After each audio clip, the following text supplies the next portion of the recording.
Welcome to the Accidental Experts podcast. I'm your host, Bryce Hamilton. I'm a licensed clinical social worker and a child and family therapist. I have been in practice for over 15 years, and I'm also a mom of 4.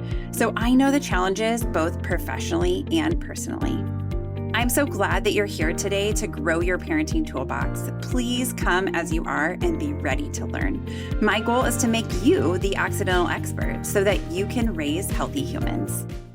Hi, everyone. Welcome back. I'm so glad you're with us today. So I am so excited about this topic. We are going to be talking about teenage girls and puberty and how to help them and ourselves, frankly, get through this time more easily. We have an expert, Annie Wolf, who is a former elementary school teacher, and she left the classroom to help educate girls on the anatomy and magic of their changing bodies. She hosts classes out of her home where small groups of girls gather with their friends to understand their bodies and appreciate all they can do. The space she has created is safe for girls to get curious, ask questions, and have fun. She's bringing positivity to these topics and helping normalize discussion at an early age.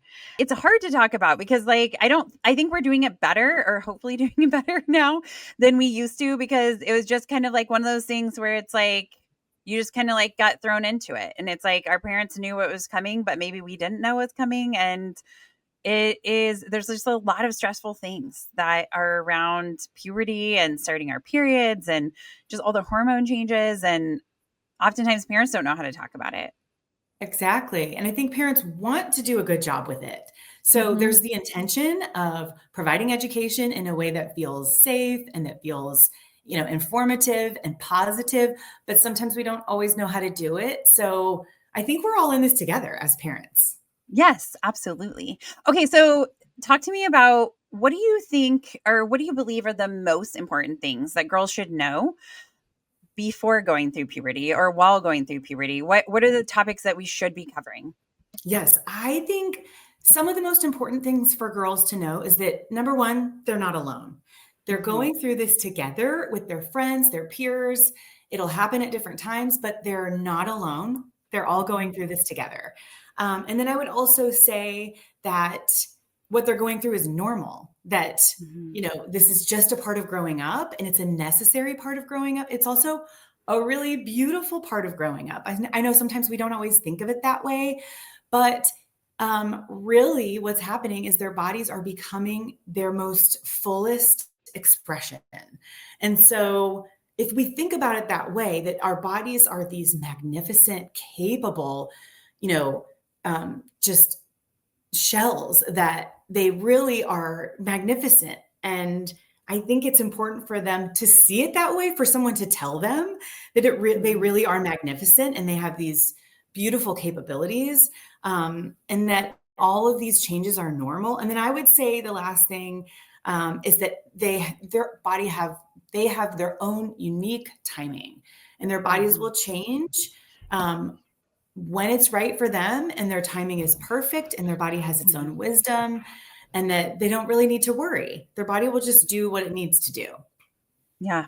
Which is hard. The waiting part, like even my 9-year-old has been like, okay, when will I start my period? And I'm like, girlfriend, I wish I could tell you, right? Like, I wish that I had this thing, this book. I mean, there are signs that we're looking for, right? But like, Mm-hmm. we definitely, don't know the date. And I think that can create anxiety. But I think knowing what will happen and feeling prepared is one of the things Yes. that seems to alleviate the anxiety of like, this is what it will be like when your period starts, or like when hormones are starting to come on board more, right? And Mhm. we're getting these surges of hormones, and then we have plateaus of hormones, right? This is what it might Yes. feel like. Like, those parts are really important to understand, because sometimes I even know, like, I'll see teenagers in my practice and they'll be like, I don't even know why I acted that way. Or like, I had this huge reaction, or like, it was so upsetting, but like, now I'm just like, it wasn't such a big deal. And, being able to help them understand that like, that's normal too. Right. But sometimes our hormones may make us have certain reactions to things that might have been bigger than we would have pre-puberty starting. Definitely. And I think that's really important what you just said about understanding that there are signs, there will be signals, and that it won't just one day you wake up and you get your period, right? There are Yeah. things to look for along the way. And if you kind of know some of those indicators, you expect them.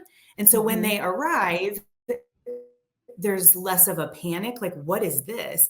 And it's more, oh, I knew this was coming. I understand it's part of the process. And I know I'm getting closer to maybe getting my period. I'm getting closer to my growth spurt or whatever's happening next. I think having an understanding for the whole process is really helpful in allowing girls to feel prepared. I think that's what you said was so important, just that feeling of preparedness. And it comes from education. If we trust that girls can handle this information, then it allows them to become empowered, and they understand the process, they understand their body, and there can even be a little bit of appreciation for what their body is doing, right? That whole process. Yeah.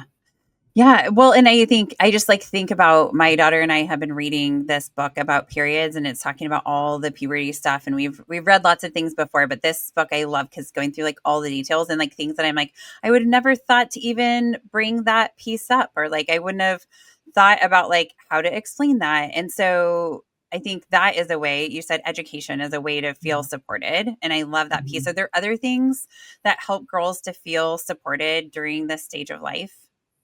Yes, I think that community is a really big piece of this. I think that oftentimes culture and society tends to not we don't talk about our private parts. We don't talk about these changes.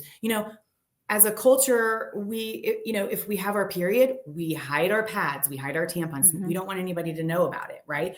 That is baked into the culture. So we have to do some work as parents, as adults, to kind of like, strip away some of that shame and embarrassment. And so that really does feel like work for us. But to teach girls that this is actually natural, it's actually good. And if they are around their peers, their friends, we're in a space where they feel like they can talk about some of these things and ask questions, it is so supportive for them, right? Not only are they going through this, at similar times with their peers, but we can talk about this together in a group.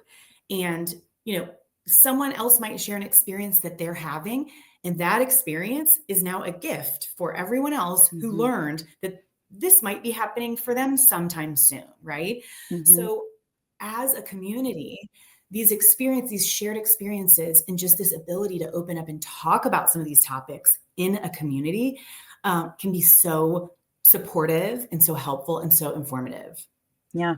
Okay. So if we don't have somebody like you in our community who is hosting groups of young women getting together to talk about puberty, what could we do in other places? Like, how could we create a community for our kids? Well, I mean, I think anyone can host a little get together, right? Where a parent talks about, what are some changes you guys are noticing, and just kind of like open up a discussion. Yeah, I don't know. I feel like the community part is kind of hard to replicate, if I'm being quite honest. Yeah. At Girls Club, that was one of the pieces that I felt like was really important, is the community. And I know at schools, sometimes schools offer a little bit of education, growth and development, like videos that they'll show. And that's also an opportunity for girls to come together. I remember I taught fifth grade, and that was my favorite day, the growth and development day, where we showed the video. My coworkers thought I was nuts, but I really looked forward to it because it just felt like it was special to have just the girls come in, and we're just going to talk about something that pertains to them. It just felt, I don't know, it just felt kind of special. And so I think that when it's taught in schools, there is that opportunity for community and for like a sisterhood around these topics. But I also felt that when I taught about it at school, it was less teaching and it was more, okay, everybody sit down. I'm going to press play.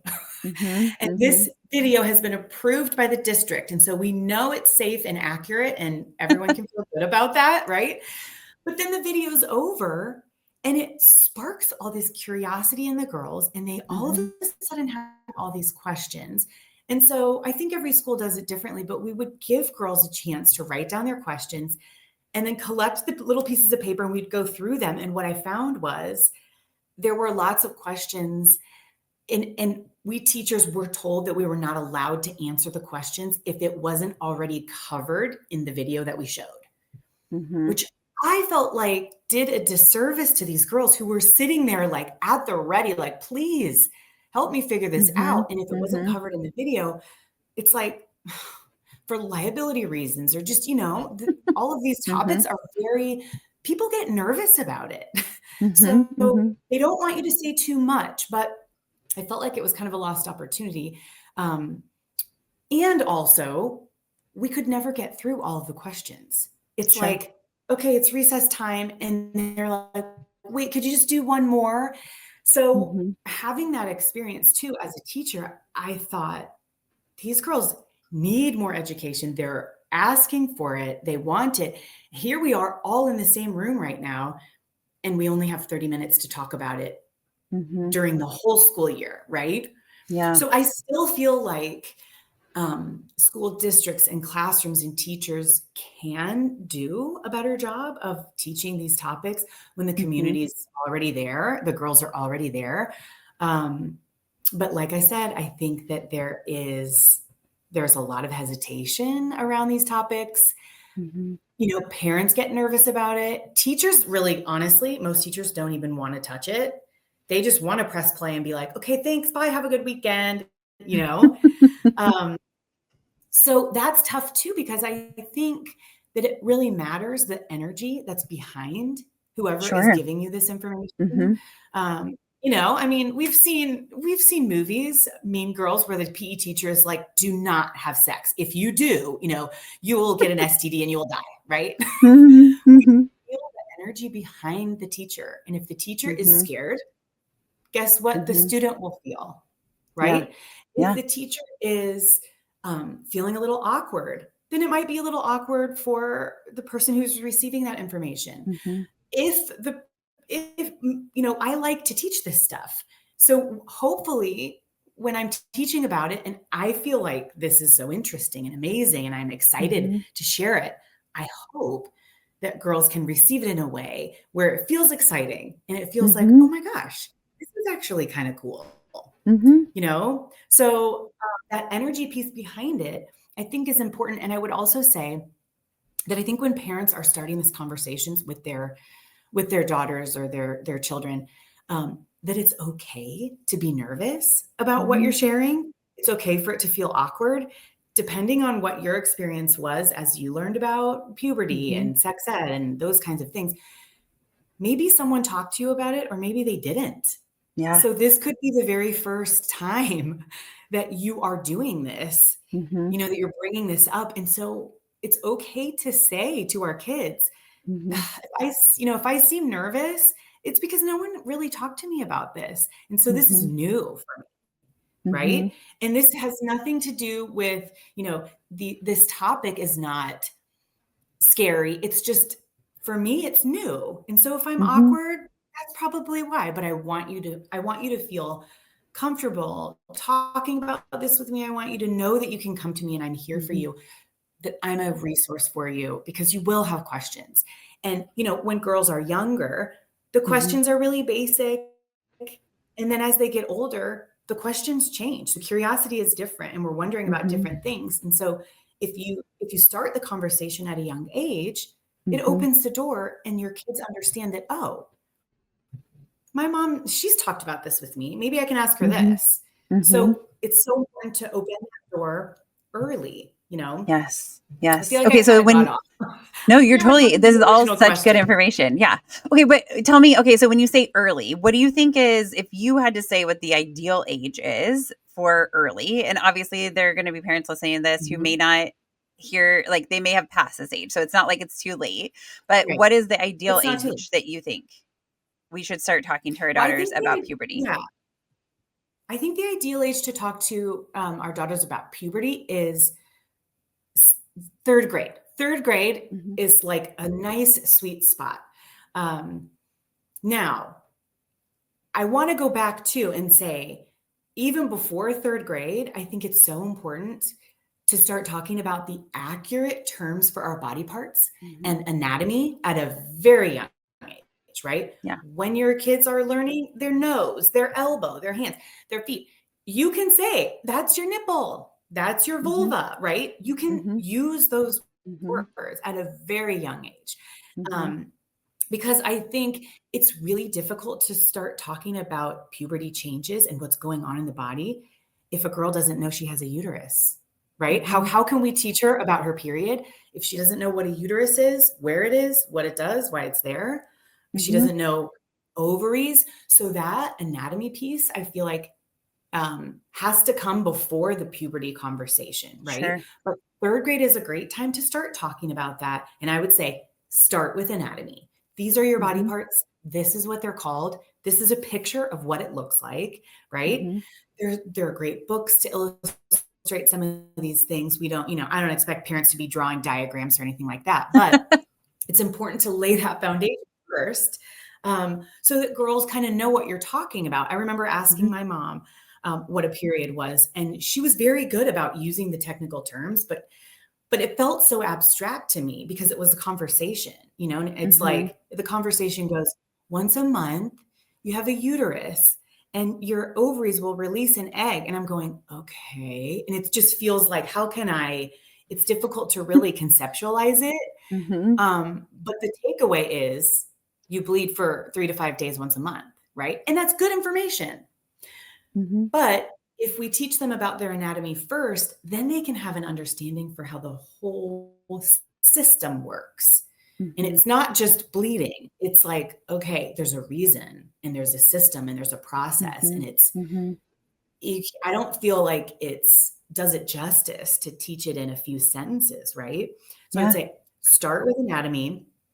Then once there's an understanding for the body and an appreciation for the body, then to go into, these are some of the changes to expect during puberty, Mhm. right?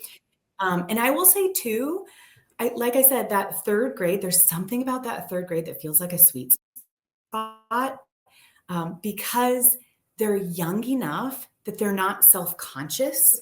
They Mhm. don't have they don't have enough self-awareness to like put on an armor and wonder, like, is it okay for me to say this? Mhm. They're more open. And if Mhm. you can they're just like a sponge and it's so moldable that you can really plant seeds of positivity, and you can really plant seeds of, actually, this is exciting. And this is you going from a little girl to a young woman. Like, that is so cool. Mhm. Um, when girls start to get a little bit older, fifth grade, sixth grade, seventh grade, it becomes harder it's harder for them to buy into that notion of, oh my gosh, this is amazing. You can still try, Mhm. and I always do, but they've already developed a little bit of an exterior, like, we don't talk about this. There's a Mhm. reason why I'm in sixth grade and no one has really said anything about this. It's because we don't talk about this. Mhm. But if you start in third grade and you do talk about it, we're teaching Mhm. girls it's not strange, it's not weird, it's not Mhm. wrong, it's not gross. You're teaching a lot just by starting a conversation, Mhm. So Well, it's not and it's too late. unavoidable, right? Yeah, You cannot not have your period. If you're a female, yeah, you are going to have your period, right? So it's like, let's celebrate this part of life versus it being such a awful inconvenience. I mean, and yes. let's be honest, sometimes it is inconvenient, right? Oh, Like, yeah, you're like, inevitably it's going to be like your wedding day and you're going to have your period, right? And you're wearing like right. a white dress, right? Like, there are inconvenient parts, right? Or you're wearing the cutest pair of shorts and they're white and you're like, of course I'm going to start my period today. But I mean, but it's like we can also Right. laugh about those things because it's like a common thread that women have together. But I think it's like that community piece. And I so agree with you about third grade. They are literally dying for information about this. Like, they want to know. And here is the deal, Yes. parents. I am so sorry to tell you this, but here is the truth. If you don't educate your kids, somebody else is going to do it for you. And oftentimes it's the internet or somebody else who may not Mhm. share the same morals, values, ethics as you, or the same feeling that you have. It is third grade may seem early because you're like, when are we going to start our period? And I think Right. statistically we're 10 to 12. Is that right? For It's period around starting? there, but it's trending much earlier than it has in the past. Yeah. So that's another reason to start the conversation earlier, because, um, maybe they get their period in 5th grade, but you don't really know when it's coming. So if you start the conversation earlier, you're actually allowing them to feel prepared by Yeah. giving them the information before they're in the middle of it, right? You Yes. wait till Well, 5th and because it would 6th be grade. scary if you Well, a lot started of your those period changes have and didn't. started. Yeah, if you didn't know your period was coming and then you You start didn't your know. period, you're like, literally, I'm dying. I'm bleeding. Yes. Like, instead of peeing, I'm bleeding. Like, that would be so traumatizing to not know Oh, what was yeah. happening. Like, you literally might think you're dying. Yeah. Yes, and it's like you said, they are curious. They are so curious when they're young, Mhm. and if you don't tell them, they'll ask someone else, they'll get wrong information, they'll go to Yes. the internet. And honestly, that is actually what happened with my daughter in 2nd grade. She started asking questions about sex, and we Mhm. kind of gave her like a little bit of information because I was thinking 2nd grade, we're pretty young here. So, I Mhm. mean, basic definition, it's when two people share their bodies in a loving way. And that's all you need to know for now, right? And then she was like, "Okay." But then she kept coming back and she was like, "I know there's more to it than that," right? So, it's like we have to really kind of celebrate that pure curiosity of the Mhm. mind wondering, and how lucky we are if they come to us with that curiosity, that Yes. that is an opportunity for us to say, "Oh my gosh, thank goodness I am their Mhm. first and most trusted resource. I'm going to take advantage of this right here. They are giving me a gift because it's an opportunity to share with them in a way that is positive, and I'm giving them what I think they can handle, and we'll see how that goes, right? If they come Mhm. back for more, great. Mhm. That means they liked that. They want Mhm. more. They trust you to give Mhm. them more.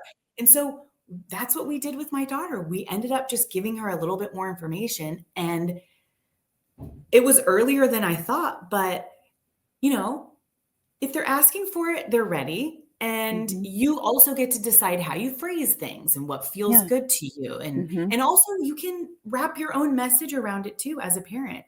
They are they're looking at you for answers.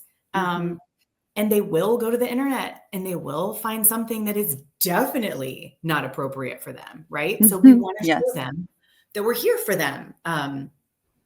Yeah. Amazing. Yeah. So my oldest, when he was in kindergarten, I was pregnant with my second daughter, and he was like, "How did the baby get in there?" And so I was like, "Okay, we're ready to talk about this." So we start reading, and he was like, "I had like it was like a body book about I can't remember. It's like a part of the Perfectly Normal series. I think it's called It's Not the Stork. Maybe is the one we were Okay. reading." Yes. And he was like, yeah, but how did the baby get in there? Because I was like, I'm just gonna like leave this. I'm gonna like, give this information and then hope that that's where we're gonna end it, right? Yeah. And he Yeah. was like, no. How did that get in there? And I was like, okay, we're gonna keep reading, right? But it doesn't always have to be. I mean, puberty isn't all about sex, right? Puberty No. is about our bodies changing. And so, but I can also say your kids are going to be ready to talk about things before you're ready as the parent. Yes. So it is not about you getting ready, right? Yeah. You're probably not going to be ready. I mean, Annie and I talk about these things all day, every day. So bodies and puberty and naming the penis and the labias and those kind of things are very normal for us. Yep. But the more you do it, the less there is a stigma. But also, we child abuse, right? When Mhm. we educate our kids, where it's actually a protective factor. It helps them Yes. to understand what is allowed with their body and what is not allowed with their body, right? Or what Yes. feels good and is appropriate, right? In terms of like, we don't say good, bad. We say like red light, green light. So like Yep. green light would be, giving a friend a high five, but red light would be, a teacher touching your bottom, right? Like those Right. kind of things, right? To understand that like you may like that attention, but there's a reason why that is your body and your Mhm. private parts, and no one should touch that without your permission. And so thinking about that, getting the right language for those Mhm. things is really important to helping protect our kids, because if something were to happen and our kids have the appropriate language to explain what happened, then we can better protect, support them too, Yes. right? But it's more likely that they would know that they should say something if we've had these conversations, and they will come to us Yeah. because they know mom, dad, grandparent, they're safe people to talk to about this, Yes. and they know about these things, so they'll know what to do about this. And so that is coming from child abuse in my past, that's where I worked first. I'm like always Mhm. about education and naming body parts the same things from the very beginning, right? Like from Yes. being babies, Yes. right? It feels uncomfortable to say that those are your testicles, but those are your testicles, right? And that is Right. your scrotum, and like those kind of things, Yes. because then we know if they're like, my private parts hurt. Well, what is it that hurts? Is it inside? Is it outside? Right? And they can describe it Yes. better to you so that you can better support them too. So it's just good from a general health perspective, but then also just this developing body, understanding these pieces. I agree with that framework of like, let's start at the beginning. And the earlier we do it, the better they are equipped. And then the less they're going to believe misinformation. They're going to be like, that doesn't sound right because I already heard, right? Like I already know from my mom or Mhm. my dad that it was like this. And so I think Yeah. that is such an important piece. Yes. And I think too, when we teach it and we name it, it takes any shame away, Mm-hmm. right? Yeah. If you're too afraid to even teach what those body parts are, well, then you're teaching something without even saying anything, which is Mm-hmm. we don't talk about that, we don't name Mm-hmm. it. Yeah. That's anything we don't talk about is actually can create some shame around it. So Yep. naming it, talking about it, being open about it. We're not afraid to say what this is. We're not afraid to say, oh, that's yours. Mm-hmm. That is your body. Those areas are your private areas.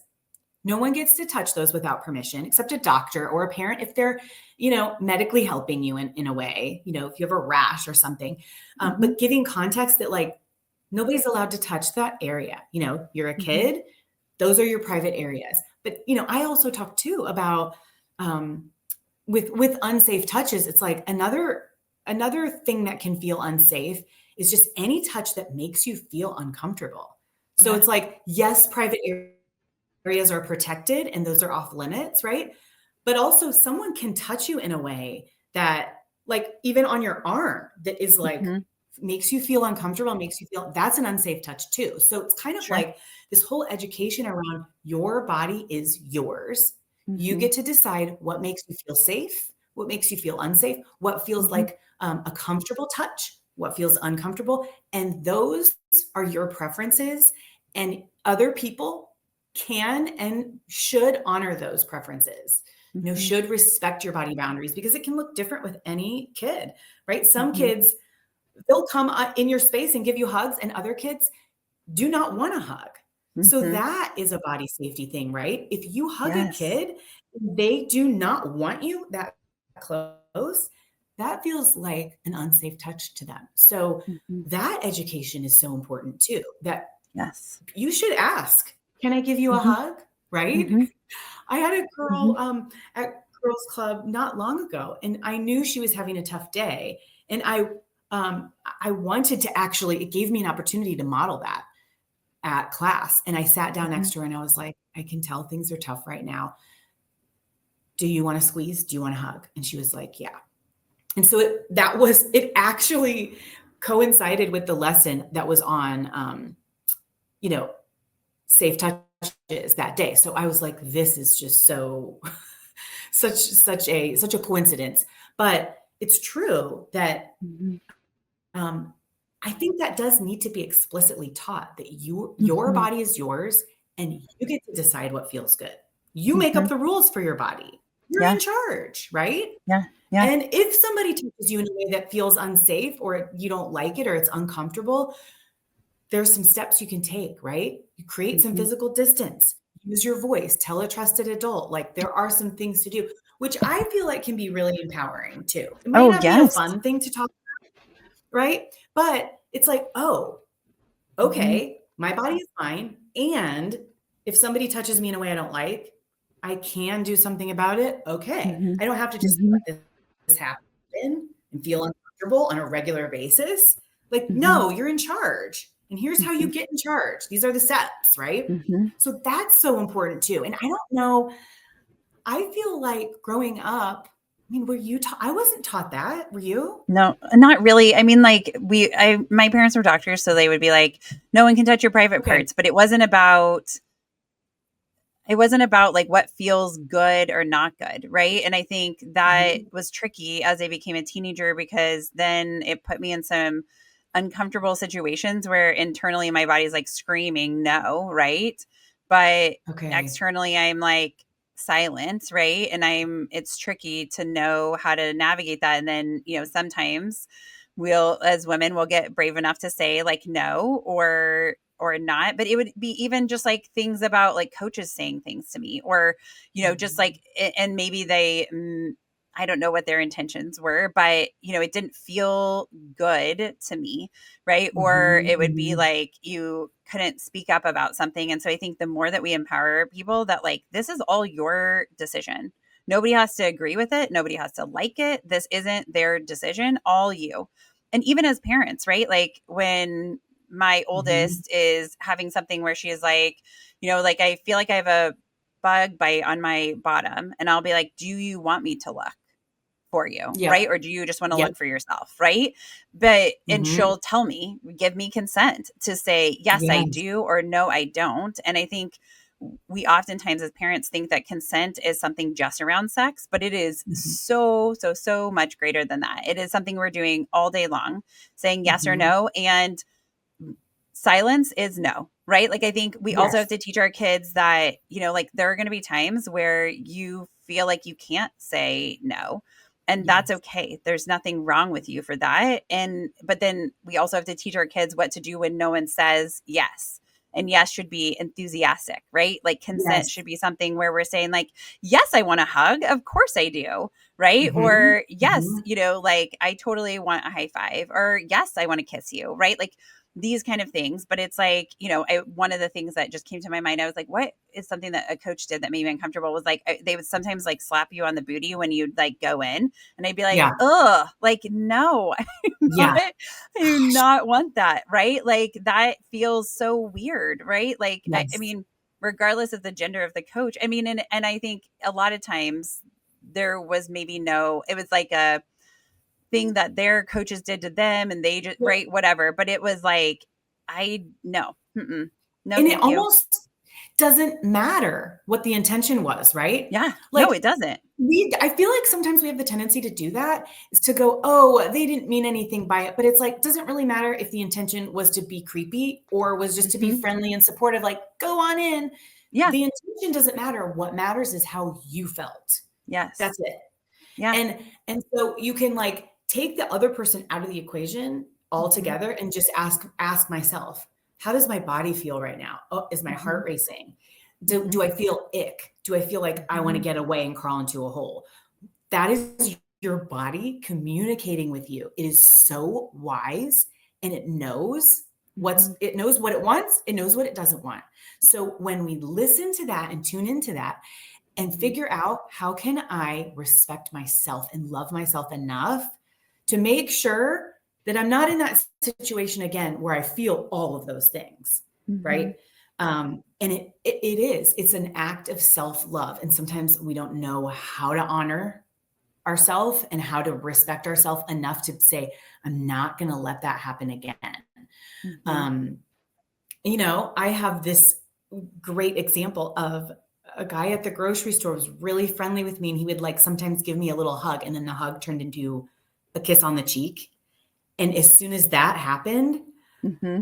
I just like my body was just like, oh my God, oh my God, oh my, like freaked out. Right. Yeah. And Yeah. so, and it's the perfect story to tell with my students because it illustrates in a way that, like, a kiss from my husband, a totally safe touch, a wanted Hmm. and welcome touch, a kiss from my kids, like, love that. A kiss from someone who works at the grocery store, totally unsafe, unwanted, unwelcome. And my Hmm. body told me that. But Hmm. it's like that your body is just constantly giving you information, and then Hmm. we have to decide what to do with it. And that's the hard part, right? Yeah. Is I had to make a decision. Um, do I want to preserve this guy's feelings by doing nothing? Right? Do I want to how can I honor myself? I didn't want to stop going to the grocery store. That's my Yes. grocery Yeah. store. Yes. That's Yes. fine. I like that one, right? Yes. I didn't want to get him in trouble Mhm. because he didn't know that what he was doing made me feel so uncomfortable. So in this circumstance, it's like it was my job to say something, do something to make it Mhm. stop. I Mhm. had to like have my own back. Mhm. And so, I told the girls, like, I kept it really simple and I practiced what I was going to say to him. And I, coached myself and I, said all of these affirmations before I went in. I knew what was going to happen. And the example is I said, I'm okay with hugs, no kisses. Super short and sweet and to the point. Mhm. And I also like put a finger up and like had my arm out like that, like, wait. Mhm. As soon as I did that, he steps back and he's like, what? Like he knew that Mhm. it was like, oh, wait a minute, something's wrong here. So Mhm. it's like we can communicate through body language, through moving our Yes. body away from someone and creating physical distance. Maybe the person is able to read that. Maybe they're not. So you might have to Mhm. keep going and say, I don't like that, stop, or whatever it is that Mhm. you're going to say. But like that example is just so perfect because that is such a hard thing to do. Oh And my gosh, imagine so hard.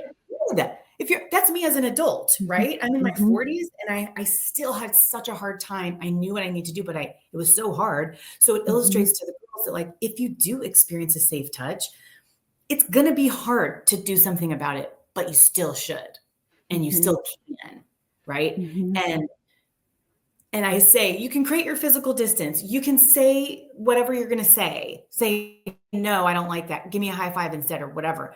Say what Mhm. you're going to say and also tell a trusted adult so they can help you, right? Yes. Because Yeah. we can't expect these kids to just like stop somebody from like making them feel so uncomfortable. They need Mhm. help and they need support. So I don't know. That was a long winded way of saying, I feel like that's such an important lesson and it's such an important skill. And I guarantee you, it's like if you're a woman at the age that I am, you're going to experience a safe touch at some point. It's not if, it's a when it's Mhm. Mhm. happened, right? Yeah. So let's talk about this. Yeah. Well, and I think again, creating that conversation about safe, unsafe, or like something that feels good or gives you the ick, right? Like starting that conversation Mhm. young also helps to have you be the person they're going to go to. Like, hey, remember mom or dad when you said this thing, this crazy thing happened today at school or happened at this person's house or happened at soccer or happened at church or whatever it was, right? They're going to be able to tell you what Yeah. happened, right? And I think, Yeah. predators are looking for kids who are not educated. Like they're doing a lot Yes. of their recon, right? So they're unfortunately very good at what they do.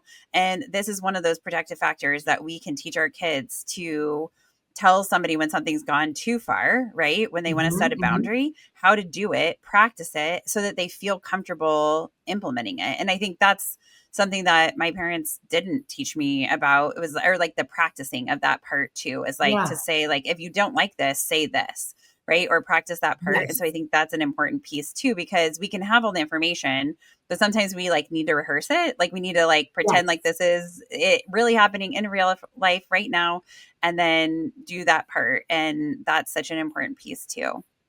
Yes, I think that's a great idea to practice it, to rehearse it. And what are you Mhm. gonna say? Because it's not fun and it's awkward and Yeah. scary and you don't wanna do it. So practicing it and doing a little role play like, okay, pretend I'm the person that you're gonna say this to. Okay, say it. Or say it in front of the mirror. Say it as many times as you need to so that when you're in the Mhm. moment, it's just a little bit easier and you know exactly what you're gonna say.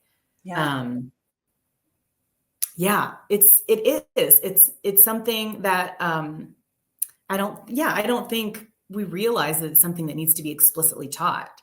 Yeah. Um, but yeah, but it's so important. And I would say even too, it doesn't even have to be anything like sexual, like yes, I mean there are those circumstances, but like just teaching kids that their bodies that they just get to decide how they interact with people in their Mhm. space. I mean, you know, I feel like there was a girl at Girls Club who said, somebody might have a friend and she just gets too close to me.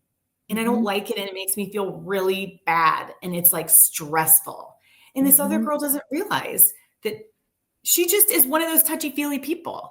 And it's like, if you don't say anything, how is she gonna know that you don't like that? Right? She's your friend. She wants you to feel good when she's around. So it's like, it's that practice of what could you say? What do you feel comfortable saying? What are the right words? Let's practice this, because it is important that you feel comfortable and safe, especially when you're around your friends and the people that are completely well-intended. Yes, absolutely. Okay, so I've heard us talking about doing the education about private parts, right? What their names are, the anatomy piece. Yes. We talked about like our body, like what feels good and doesn't feel good. What else should we be prepared to educate our daughters about when we're going into this puberty part? I don't know. I was going to say, like, sometimes girls have misconceptions, especially if they're a little bit older. They may have some misconceptions around like what's actually happening when they get their period. And that's why with anatomy, we teach them that, like, there's 3 openings and only one of them is where the period blood comes out, right? You have another hole where the urine comes out. Those kinds of things where we can clear up any misconceptions that they might have.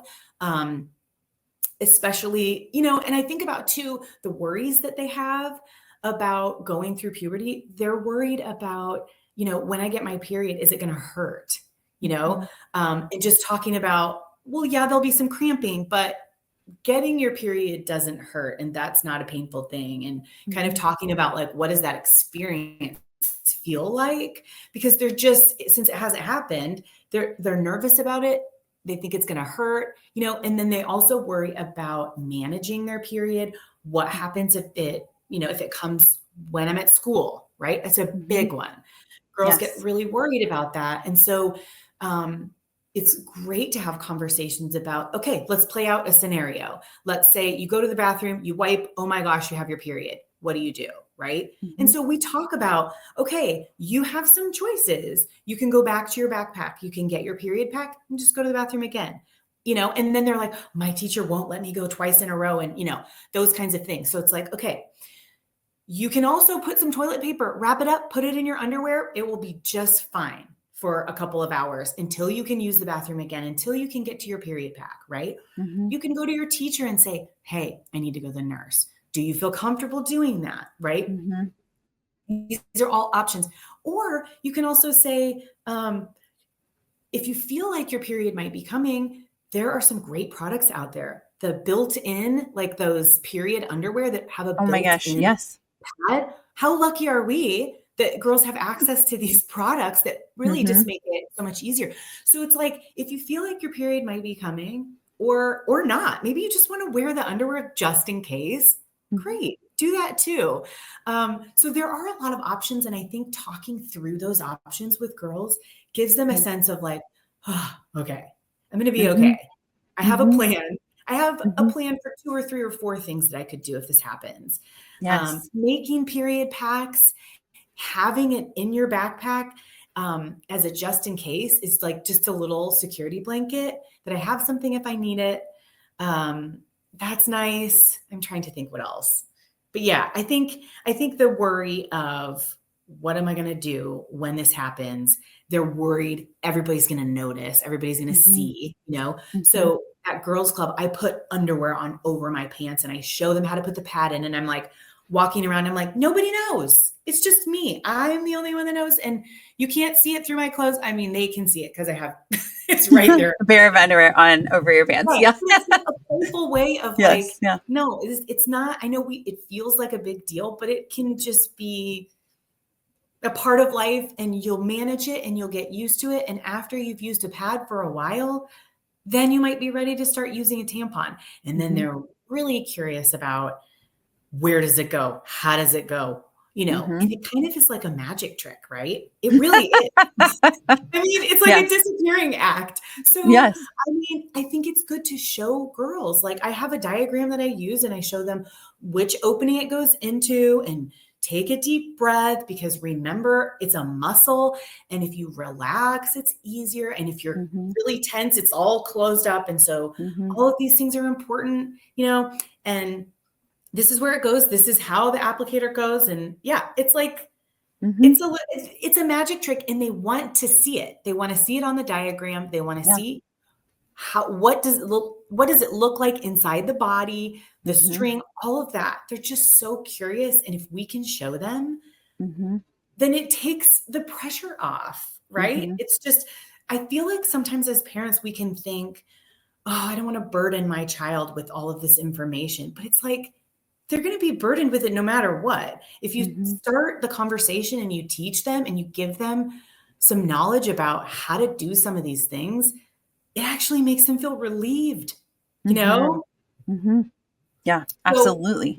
So I think in talking about puberty and approaching some of these topics, it's like, keep in mind, they want to know. And this education is a form of preparation, and it's a form of, I'm right here with you, and it can be challenging, but the more you know, just the better you'll feel, and the more relief you'll feel that, like, you've got this, you can do this. Yes, totally.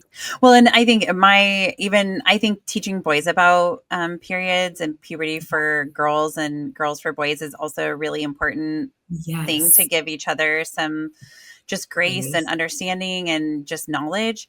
But I remember when we talked about periods, he was like, what is this like? And so I was like, here's a pad, here's a tampon. We put the tampon in water.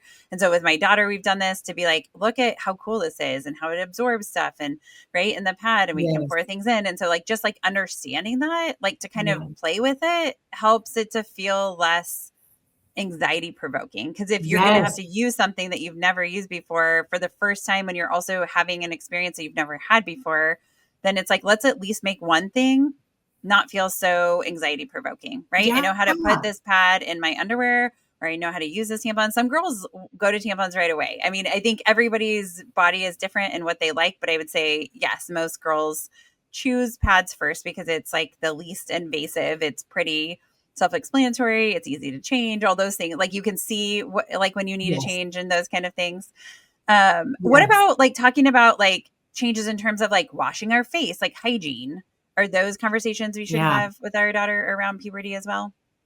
Yes. Yeah. I think definitely there's a great book, The Care and Keeping of You, the American Girl, and there's all kinds of books that are great resources. But I think definitely before girls get their periods, they're experiencing all kinds of other changes, the growth spurts, the changes of emotions, the BO, right? The acne or zits or that kind of thing. So I think talking about all of those changes in a way where it's proactive, kind of like, these changes are coming. We don't know to what degree they will be, but we know they're coming. And here are some ways that you can take care of yourself.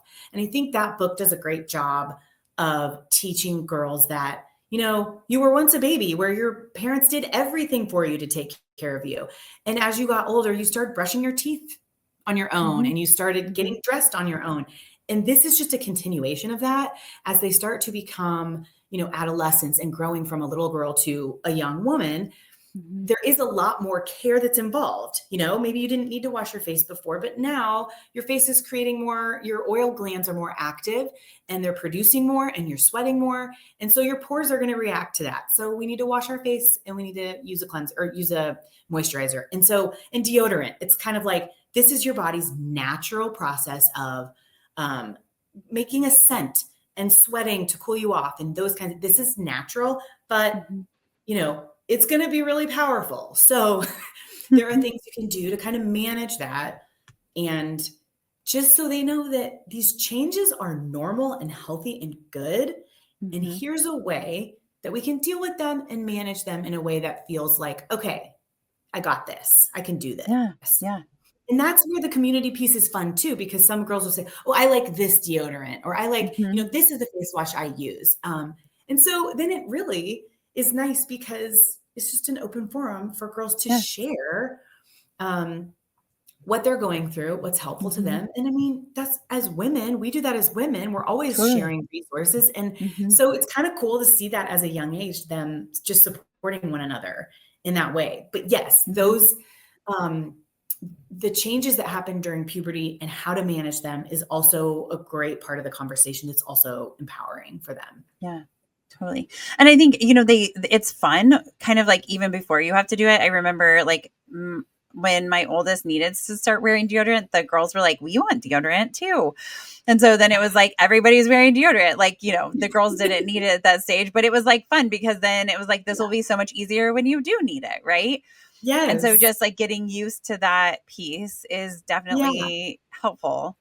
I think I loved what you said about how you guys like got the pads out and you saw how they absorbed. And it's kind of like that experimentation with it is a part of the learning process too, right? Sure. And that exposure to it, like your son.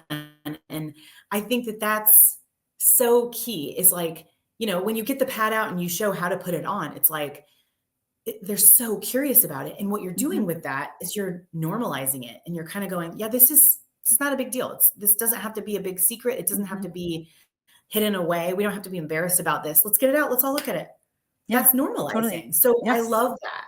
And same thing with deodorant too, right? Like, yeah, let's get some. It'll be fun. Like, yes. And they have so many great scents now. Yeah.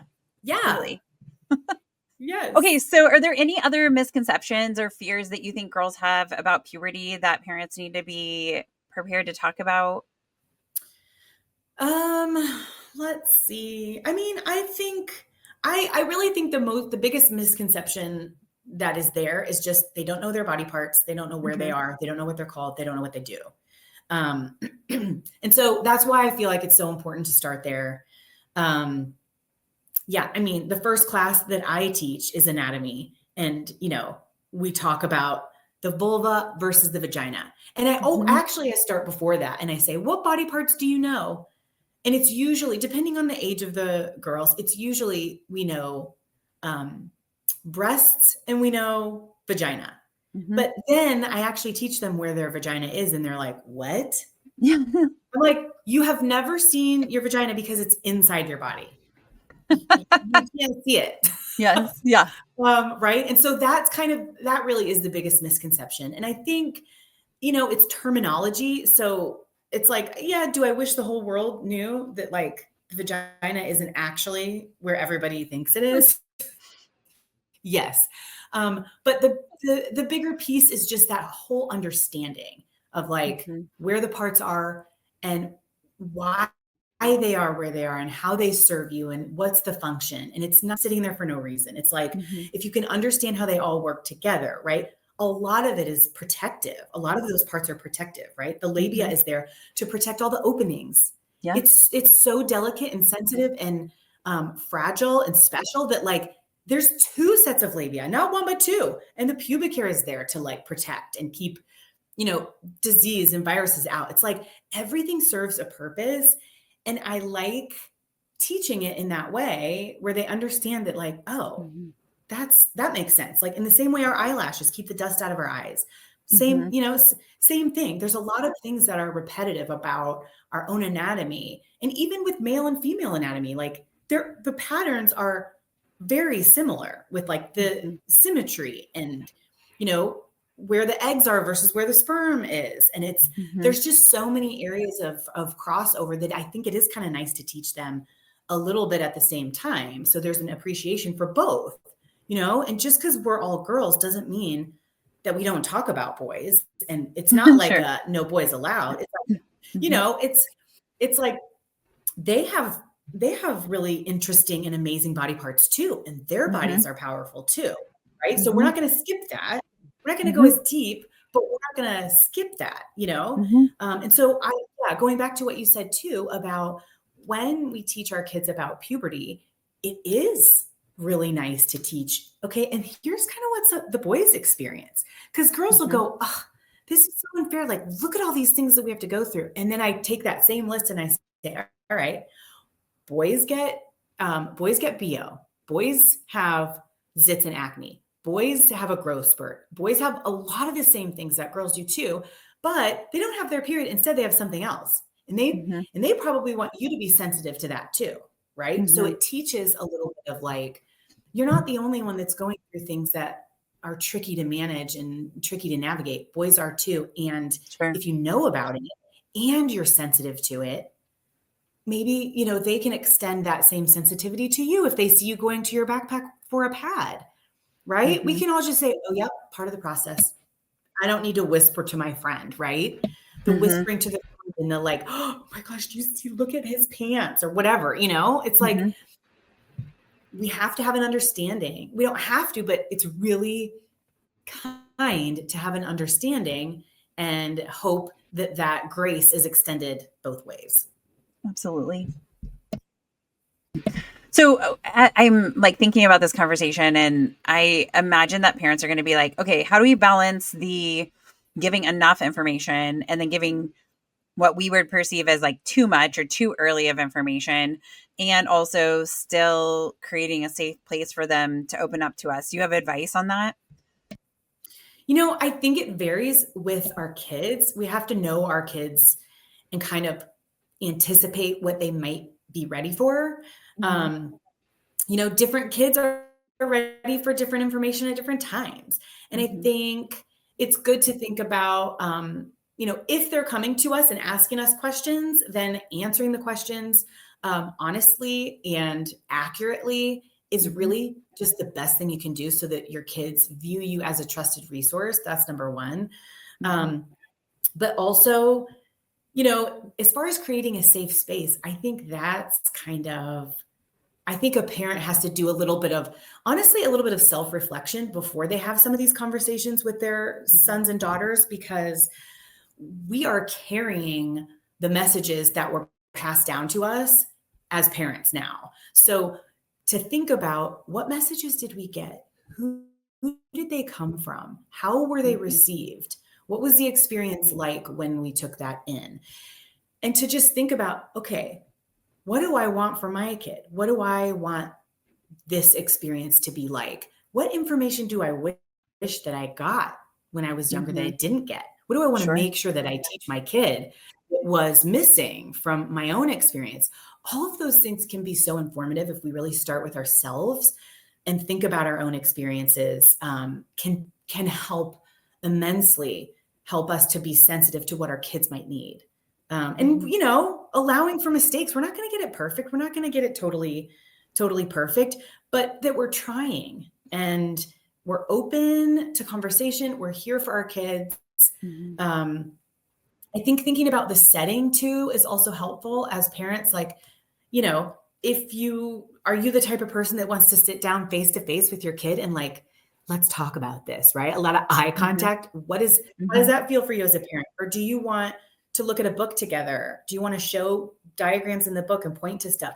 Do you want to share your own experience and say, when I was a kid, this is what it was like for me, and let that inform the whole conversation? Or are you kind of a little hesitant? Do you need to be in the car? Do you need to have a specific amount of time where this conversation is going to last? I know that soccer practice, it takes 15 minutes to get there, right? We're both looking in different directions. We can still have this conversation, but there are some, boundary things that will make everybody feel a little more safe or whatever. I think just thinking about how parents want to approach it and what feels best to them is also empowering for the parent. Sure. Well, and to say, like, if your kids ask something that you don't know the answer to, or you weren't ready to talk about, you're like, let me find out more about that and get back to you. Right? Like, you don't have to have everything right there. Because sometimes my kids have asked me questions where I'm like, I haven't thought about how I wanted to say that exactly. And I'm like, can we have this conversation? Or maybe it's not an appropriate setting, right? Where they're like, can we talk about tampons right here at the Target bathroom? And I'm like, yeah, we could, right? Like that's one idea. And excuse me, that would be fine, except for let's, do it in a place where we don't want to inform everybody. Not everybody may want to be part of this conversation with us. So I think, you can set boundaries around that to say, like, I will get back to you, or like, let's talk about this here, and then do that, right? To make sure you follow through, because if your kids have asked you a question that is not the end. They are going to go look to another resource to find the answer. If you don't get back to them, they will. Yes. Yeah. Yeah. And Absolutely. especially that's a good point, because sometimes if you start the conversation, then honestly, their questions are really informative to you as a parent. Like, oh, they already know about that. Oh, they're asking about it. I wasn't prepared to talk about this today. So like you said, you can always say, that's such a great question. Let me find the best answer for you and let me come back to you with something, because I think sometimes it's easy for parents to go, oh my gosh, they just asked me about 69. Oh, I've never heard of it. You kind of like, it's easy to go in panic mode if you're not ready to talk about that. And so yes, that's great advice, is if you get a question that you weren't ready for or you weren't anticipating, you don't want to answer today, you don't need to shut it down and say, that's not a thing, I don't know what you're talking about. You can just say, wow, that's such a great question.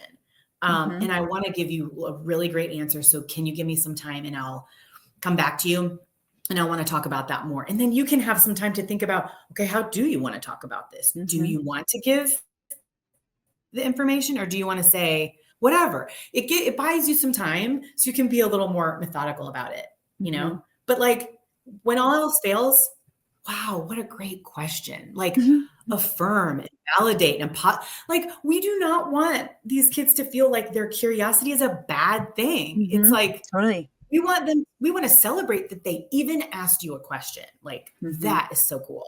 So like, whoa, what a great question. Let me get back to you. Yes, I've definitely used that one in my parenting experience. Yeah. So talk to me about, so when we've talked about community in terms of like peers or, like having other people, like our friends, right? What do you think the role is of community in terms of school or mentors, like maybe that are not your parents, right? Like do you think it's important to have mentors to talk about puberty with that are not parents? And what other roles do you think the schools can play? I do. And I think that it really is important to have other mentors that aren't parents that are able to talk about some of these topics. Because, I think sometimes girls and boys feel comfortable talking to their parents about it, but some girls are like, I don't want to, because I'll give them homework and I'll say, ask your parent, what it was like for them to go through puberty. And they're like, oh, what? Like, oh, I'm fine here talking about it with you, but I don't want to go home and talk about it. But yeah, so sometimes it doesn't feel as comfortable for kids to go to their parents and talk about it. So for those reasons, it's great to have other adults who are trusted and who feel safe and who are able to talk about some of these things. I'm thinking aunts and uncles. I'm thinking, I don't know. I would say babysitters, but I don't really know because I don't know how old your babysitters are and how much they would feel comfortable talking about that. So I think trusted adults, I think aunts, uncles, friends, parents can be huge, right? You're like, maybe you don't feel super comfortable asking your mom about that, but your friend's mom, she's really open and you might feel way easier to talk to her about that, right? That can be a great place. And then your friends there too. So there's a little bit of community there too.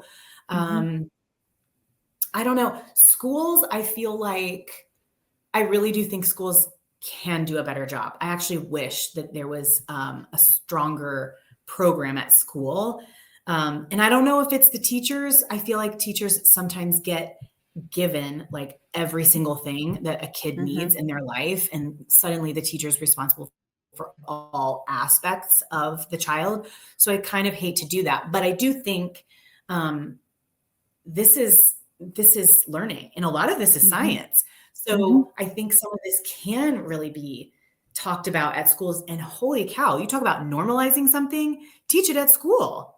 Then you're really teaching them that like, this isn't just something that goes over here. This is a part of your life. This is part of the whole child is, they're growing and their development. So yeah, I don't know. Those are the ones that come to mind. Yeah. Do you have I think it's, no, I like the friends. And I think about communicating it with your kid, right? Like, so if there is somebody, I think it's talking to that person ahead of time, right? To say like, hey, as our daughters or as our sons are going through this, would you be somebody that would be Okay. comfortable doing this? Right. Yeah. To say, and then they say yes or no. And generally it's a reciprocal thing. So that if Mhm. their kid Mhm. is needing that, right? Like I would be willing to do that for your kid as well. And then saying to your child, Mhm. hey, Mrs. So and so, and, Aunt this, and your grandma, and, your pediatrician, and, like, whatever it is, right? Like these different Yeah. people, these family friends or whatever, all of them are interested in talking and willing to talk to you Mhm. about any of this stuff at any time, right? Yes. So these are people that you can ask questions to, and they don't have to tell me what you ask, right? You Right. can, as long as you're safe. I trust that they're going to help you get the right information. If you want to include me, please feel free. But here are some people that you could talk to about these things if you need to. I love that. Yeah, because you're basically giving your child a network. You're Yes. creating a network, giving it to them and saying, here are your resources, right? It's a Yeah. live human that we trust and they're safe. And that's Hmm. always going to be a better resource than Google when it Yes. comes to these Which they topics, will especially. use. Yeah, they Yes. will Yeah. eventually, but it's like if you set it up like this and Yeah. give them so many resources, then I think you're setting them up for success in that way.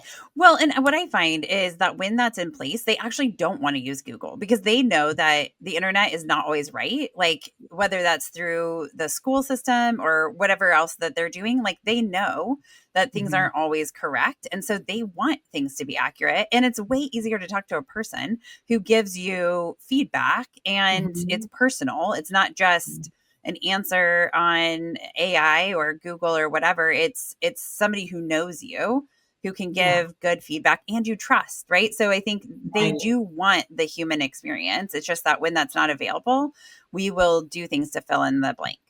Mhm. Absolutely. Yeah, and it's so nuanced, right? There's so much, context to it that it's not Hmm. like a lot of these things aren't really cut and dry. It's kind of Yeah. like, yes, here's the answer to your question, and also here's the framework Yes. around it. Yeah. Yes. There's so much more. Okay. As Mhm. we're ending this conversation, what is one piece of advice that you would like to give parents raising daughters about puberty and preparing? I would say my biggest piece of advice is to start the conversation early. Hmm. Teach anatomy, teach the correct terms, lay that foundation so that those future conversations are more easily understood. And I would also say to be gentle with yourself as a parent and to just try your best and, know that it might feel a little bit awkward. You might fumble along the way, but as long as you are putting your best foot forward and trying to have a conversation and trying to open up this door to or this window of information, that's really the most important thing. And whatever you're able to talk about or not talk about, the message that hopefully your child will receive is my parent is here for me, my Hmm. parent is a resource, I can go to them. That's kind of Hmm. the number one thing that hopefully they'll get out of that. So yeah. And don't worry if you weren't able to start the conversation early. It's not too late. You can Hmm. still do it and you can do it in your own way and what feels good and comfortable to you. But better to say something than nothing. So Yes. don't hesitate. Yes. Amazing. Thank you, Annie, so much for being here today. This has been such a great conversation. Absolutely. Thank you so much for having me. I love talking about this. I hope that our conversation is leaving you feeling prepared, motivated, and ready to engage these conversations with your teenage girls. Actually, you're a 9-year old starting at 9, right? We're saying third grade is a good place to start, and that you will continue these open conversations with all of your children. But today we focus on our daughters and the importance of that conversation and helping them get ready for puberty. Thanks again, Annie, for all of your time and knowledge today. I definitely enjoyed this conversation. With that, I will say, hey, can you please stop and subscribe and let us know that you're listening so that we can get better guests and more access to new people? If you would just click subscribe on whatever platform you're listening on, we would greatly appreciate that. And also, if you will hit us up on Facebook, Instagram, TikTok, and YouTube, we would love it. And finally, I will say, if you listen to this episode and you're like, hey, some other parents might benefit from this, will you please share our show with them? Because we would greatly appreciate it. And it keeps the information going, which is fulfilling our purpose here to help parents become the experts in their children. Have a fantastic day. Some words from our legal team. The information presented in this podcast is not intended or implied to be a substitute for appropriate professional advice, diagnosis, or treatment. All content, including text, graphics, images, and information contained on or available through this podcast, is for general information purposes only. This podcast makes no representations and assumes no responsibility for the accuracy or information on or available through this podcast, and such information is subject to change without notice. You are encouraged to confirm any information obtained through this program with other sources and review all information regarding any condition or treatment with the appropriate professionals. What we're saying is, yes, I am a real therapist, but I'm not your therapist.